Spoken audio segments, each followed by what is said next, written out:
Bonjour à toutes et à tous, merci d'être au rendez-vous pour ce nouveau numéro de rencontre.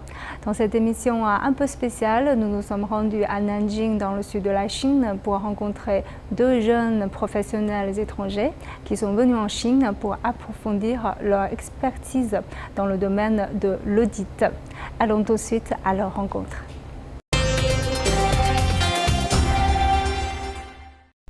Bonjour Julie, bienvenue dans notre émission. Pour commencer, est-ce que vous pouvez vous présenter un peu? Je m'appelle Le Tonkou, mais vous pouvez m'appeler Jolie. Je viens du Vietnam. Avant de venir en Chine, j'ai travaillé pour le Bureau national d'audit du Vietnam pendant 3 ans. Maintenant, j'étudie à l'université d'audit de Nanjing dans le cadre de mon cursus de maîtrise. Je suis en Chine depuis 6 mois. J'aime beaucoup la Chine. Actuellement, vous étudiez à l'université d'audit de Nanjing. Qu'est-ce qui vous intéresse le plus dans vos études ici?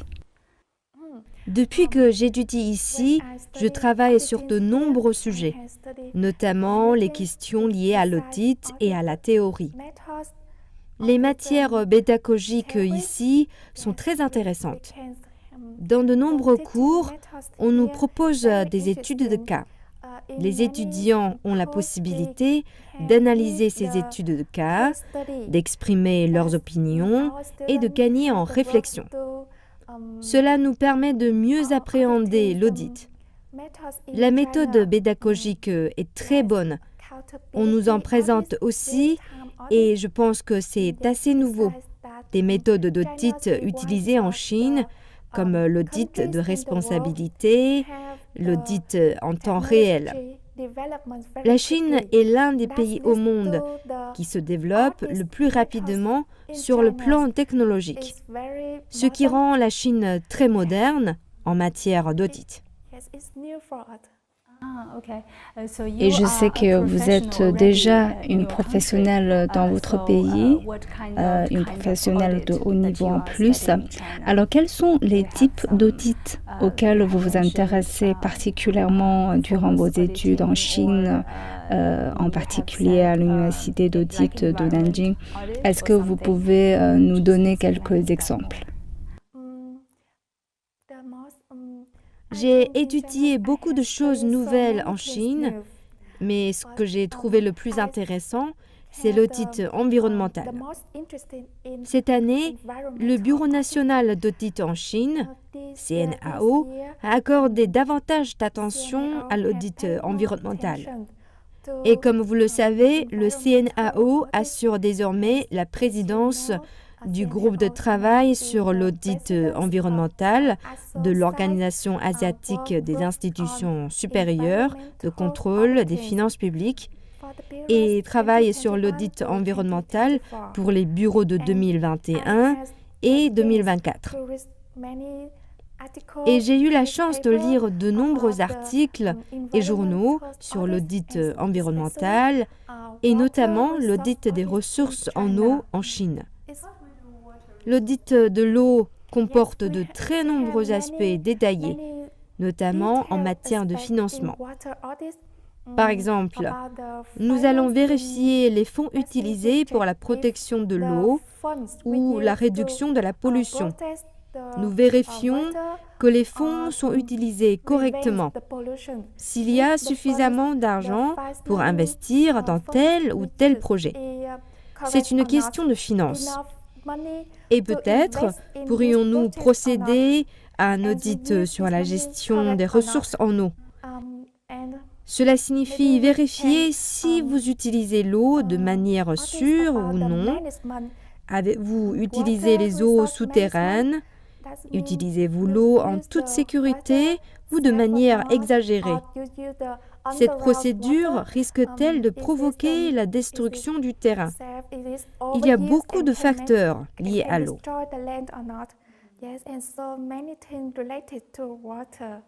Et en quoi toutes ces questions vont-elles vous aider dans votre future carrière selon vous? Je pense qu'étudier l'audit en Chine va beaucoup m'aider car cela va me permettre de mieux comprendre les méthodes modernes en matière d'audit et à mon retour, je pourrai appliquer tout ce que j'ai appris ici afin d'établir des plans d'audit qui rendront mon pays plus efficace. Vous m'avez dit qu'avant de venir en Chine, vous vous intéressiez déjà pour la Chine. Alors, quels sont les aspects qui vous attirent?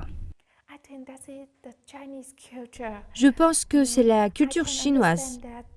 Je sais que la Chine a une longue histoire, de nombreuses dynasties avec des caractéristiques différentes et des territoires différents. De nombreuses villes ont été capitales de la Chine ancienne. La culture chinoise est très variée. Je voulais me rendre dans le pays pour pouvoir l'explorer et puis je suis également intéressée par la langue chinoise parce que c'est une belle langue et qu'en plus le chinois devient de plus en plus populaire à travers le monde. Je pense que c'est une excellente opportunité pour moi d'être venue étudier en Chine. Et quand vous êtes arrivé en Chine pour la première fois, est-ce que l'image de la Chine correspond bien à vos attentes?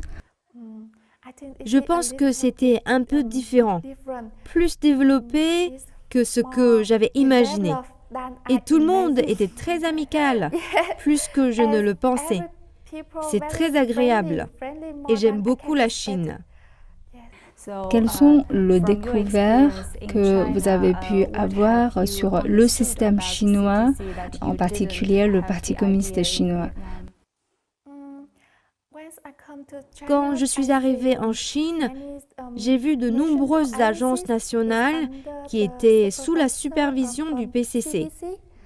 Je pense que le PCC joue un rôle clé en aidant les agences nationales à conserver la bonne direction. Il y a une stratégie nationale et le PCC est le superviseur principal qui permet à l'ensemble d'aller dans la bonne direction. Et alors, quelle est votre compréhension du socialisme aux caractéristiques chinoises? Est-ce que vous pouvez partager un peu avec nos téléspectateurs? Oui, nous avons eu quelques cours à ce sujet. Je pense que l'idée principale du socialisme est de traiter les gens avec équité, de donner à chacun les meilleures chances de se développer pour gagner sa vie. C'est donc une excellente idée. Et de quelle manière avez-vous découvert la lutte contre la pauvreté en Chine? J'ai appris beaucoup de choses sur la réduction de la pauvreté en Chine. Je pense que les mesures prises par votre pays ont été un grand succès. Parce qu'il y a 20 ans, beaucoup de gens vivaient dans la pauvreté. Mais aujourd'hui, il n'y a plus de pauvreté dans les campagnes. Nous avons fait plusieurs voyages à Langkaw. Après notre visite là-bas, nous avons trouvé cela fantastique. On nous a expliqué que cette région était considérée comme pauvre et soumise à des conditions très difficiles. Mais quand nous sommes allés à Langkaw, nous avons pu constater que c'était un lieu magnifique et bien développé. Nous sommes allés au village de Zhongzhuang. C'est un beau village dans la campagne. C'était extraordinaire et nous avons mieux compris la réduction de la pauvreté en Chine. Nous étions très surpris. J'ai pu aussi me rendre dans d'autres endroits dans la campagne chinoise et c'était toujours merveilleux. Je trouve que la politique de réduction de la pauvreté est une grande réussite. Vous avez des cours pour apprendre la Chine, pour mieux comprendre le système, les enjeux. On voit que l'un des enjeux importants actuellement en Chine, c'est la modernisation à la chinoise. Et je pense que dans votre pays, il y a aussi un effort dans à peu près le même sens, n'est-ce pas? Quel est votre regard là-dessus? De ce que je comprends, la modernisation à la chinoise se concentre sur le développement des moyens d'existence des populations dans différentes régions, non seulement pour maintenir le développement des grandes villes, mais aussi pour aider les villages et les campagnes à se développer afin d'offrir à leurs habitants de meilleures conditions de vie. Je pense que c'est une bonne chose. Et ces dernières années, la Chine a également accordé davantage d'attention à l'environnement. De nombreux pays dans le monde se contentent de développer leur économie au prix de la destruction de l'environnement. Mais ces dernières années, la Chine a très bien protégé l'environnement. Voilà un aspect sur lequel de nombreux pays doivent apprendre du vôtre. Et cette année marque le 10e anniversaire de l'initiative La ceinture et la route. En tant que jeune professionnel, quel est votre regard sur cette initiative? L'initiative La ceinture et la route, je pense que c'est un programme excellent et d'une grande importance. Parce que les pays impliqués dans ce projet ont la chance de pouvoir s'allier et de mieux coopérer. Pas seulement en termes d'investissement et d'infrastructures, mais aussi pour développer les échanges internationaux. C'est très utile pour tous les pays qui font partie du projet. Et nous avons parlé tout à l'heure de ce que vous avez appris sur la Chine et sur son développement dans son ensemble. Vous avez développé des idées intéressantes. Pouvez-vous nous expliquer quelles sont les nouvelles idées que vous avez sur le développement ou plus largement les capacités de développement d'une nation et comment cela va vous aider à avoir de nouvelles inspirations pour l'avenir? Chaque fois que nous allons dans un autre pays, nous apprenons toujours des choses intéressantes qui nous aident à repenser notre environnement et nous-mêmes. Venir en Chine m'offre l'opportunité de mieux comprendre ce que cela représente de travailler de manière acharnée, d'accorder plus d'attention aux autres et d'accorder plus d'attention à l'équité entre les personnes et la protection de l'environnement. Voilà certains des grands aspects qui vont m'être très utiles tout au long de ma vie.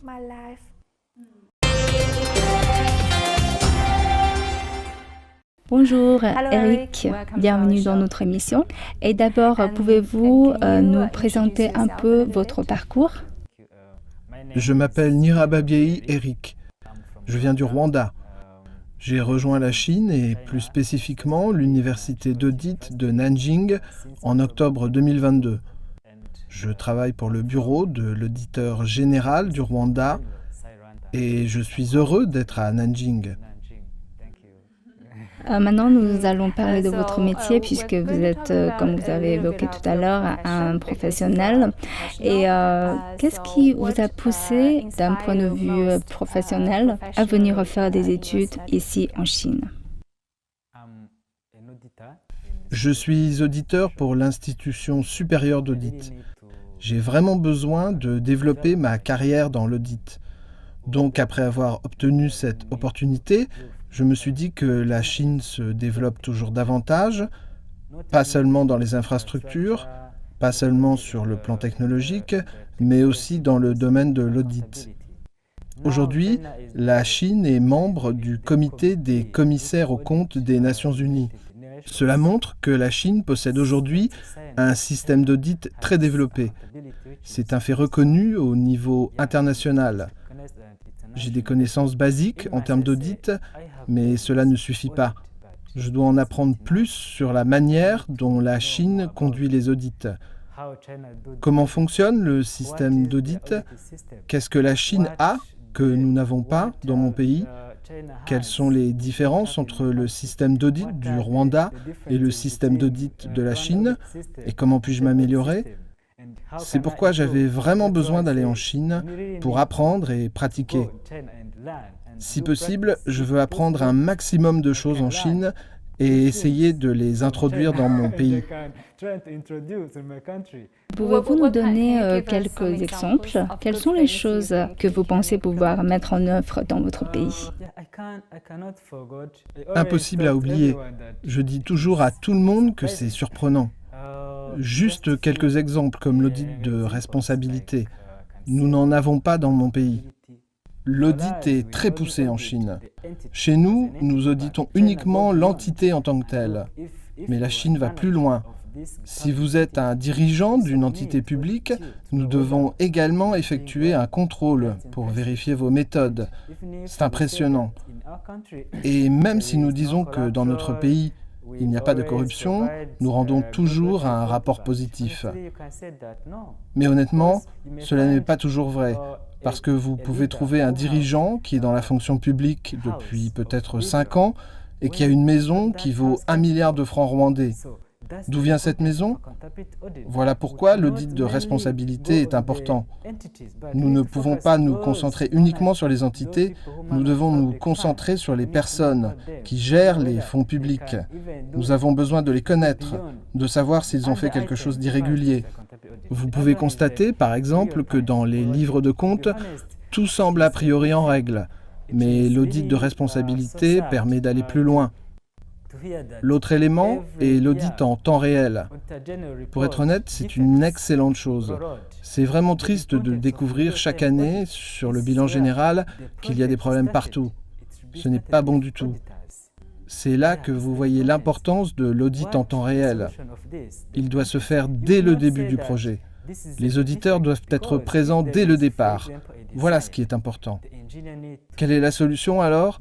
Prenons par exemple un design qui doit être dessiné par un ingénieur. Une fois le dessin réalisé, il faut qu'un auditeur l'approuve, s'assure qu'il répond aux nécessités du projet, ce qui est vraiment une bonne chose. Et ils travaillent ensemble du début jusqu'à la fin du projet. Enfin, il y a l'audit des systèmes informatiques. C'est également très impressionnant à l'heure où votre pays est en train de se numériser. Vous avez dit que vous n'avez jamais imaginé venir en Chine un jour. Donc, quand vous êtes vraiment arrivé en Chine, est-ce qu'il y a des choses qui vous ont surprise? Je ne connaissais pas la Chine avant d'arriver ici et j'ai découvert que les choses étaient différentes de ce que j'imaginais.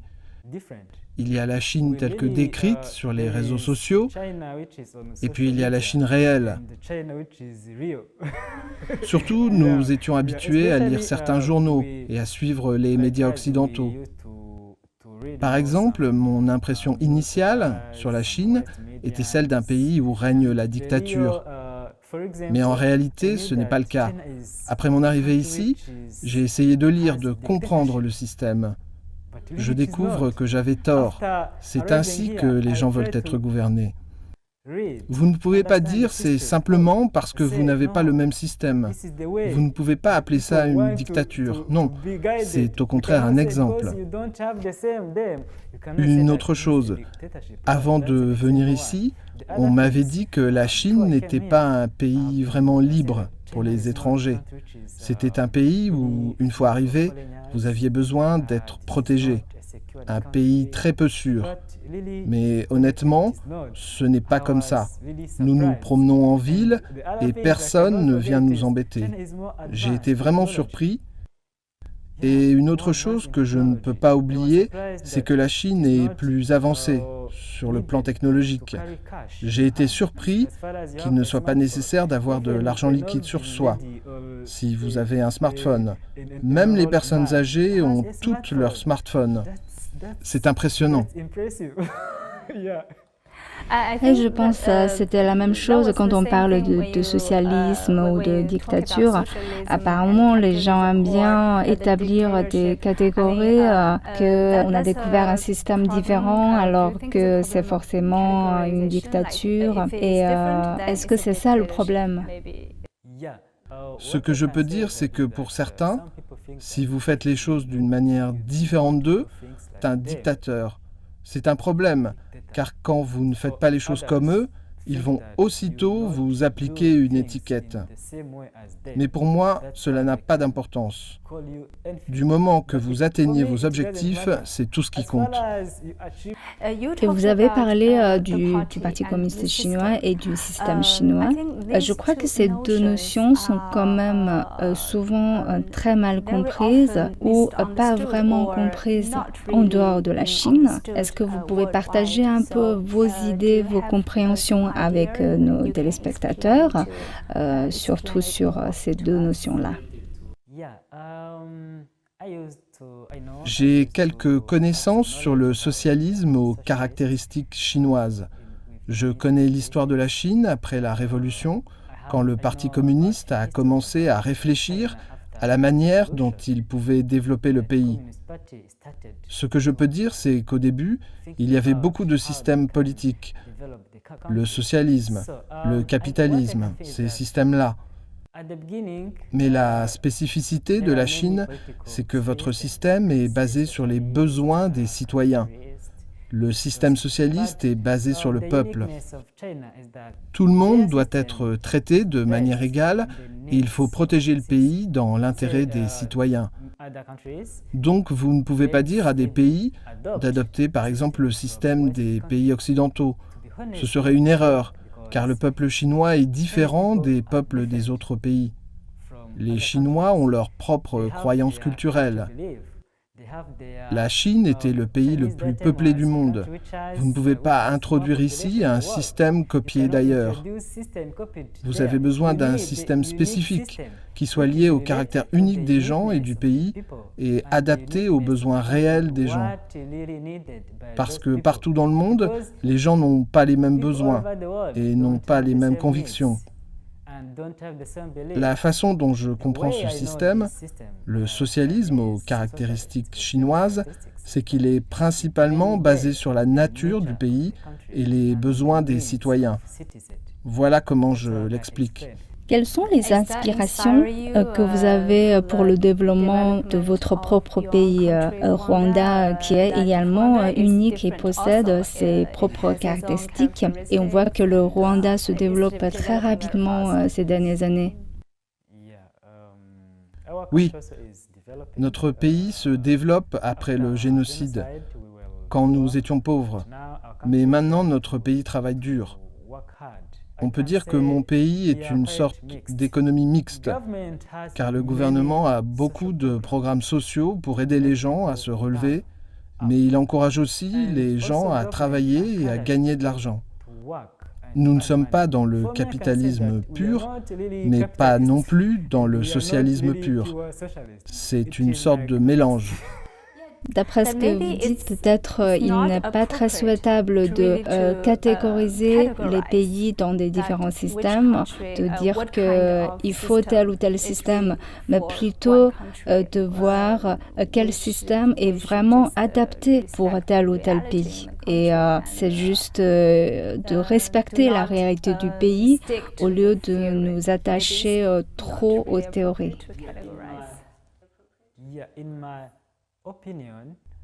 Oui, à mon avis, un pays ne peut pas être limité par ses systèmes.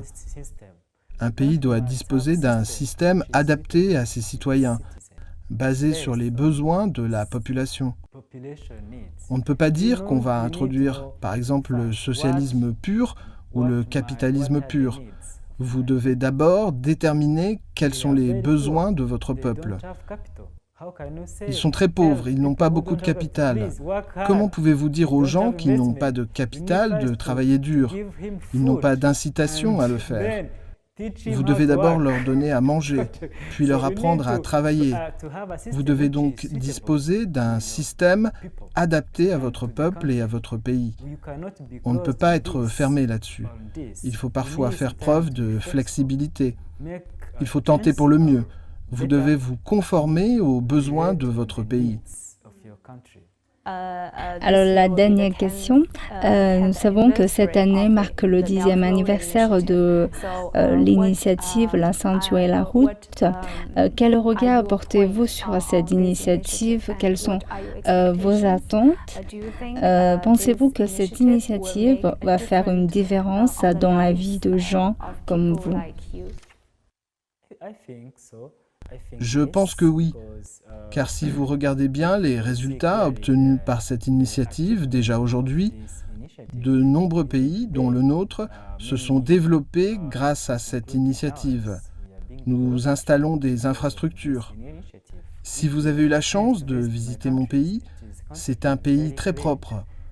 Nous avons de bonnes routes et de nombreux projets se développent dans le cadre de cette initiative. Je pense que cette initiative a déjà changé les choses et nous espérons que cela ira de mieux en mieux.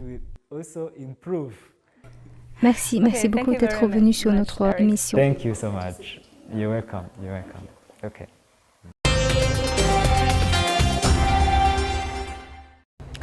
Je vous remercie d'avoir suivi notre émission. À la prochaine.